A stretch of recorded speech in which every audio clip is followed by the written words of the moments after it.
Music Nirbhay राज Mahakal recording studio Pandai Chowk Narkatiaganj. पता नहीं चलल रहे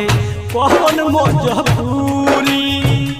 कोई सुसाइड भइल केतना जरूरी पता नहीं चलल रहे कौन मजबूरी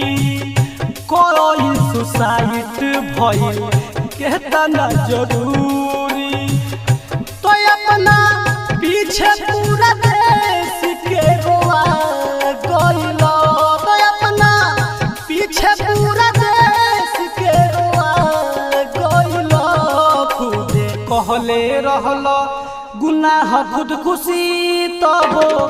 सुशांत बाबू बोला तू का कइलो खुदे कहले रहलो गुनाह खुद खुशी तब सुशांत बाबू बोला तू क्या कइलो। म्यूजिक निर्भय राज चकिया।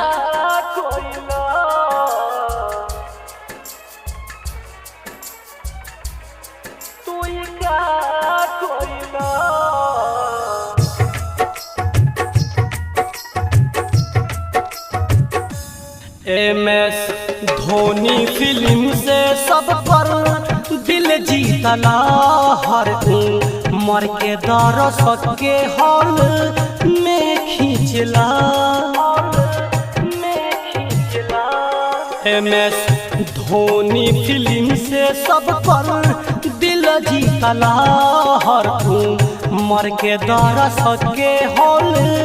में खींचला सबके मन में ये बात उलझा गइला सबके मन में ये बात उलझा गइला खुदे कहले रहला गुनाह खुद खुशी तब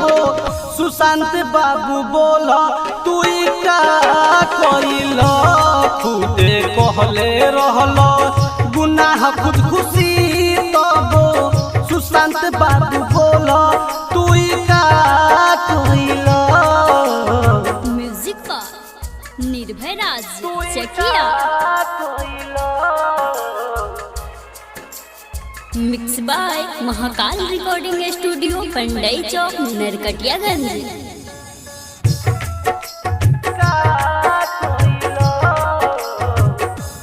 सुनो होला नया आसान ई कोइल खुद खुशी इसके चंचल धर्मेश के तू छिनलो हसी सुनो होला नया आसान ई कोइल खुद खुशी इसके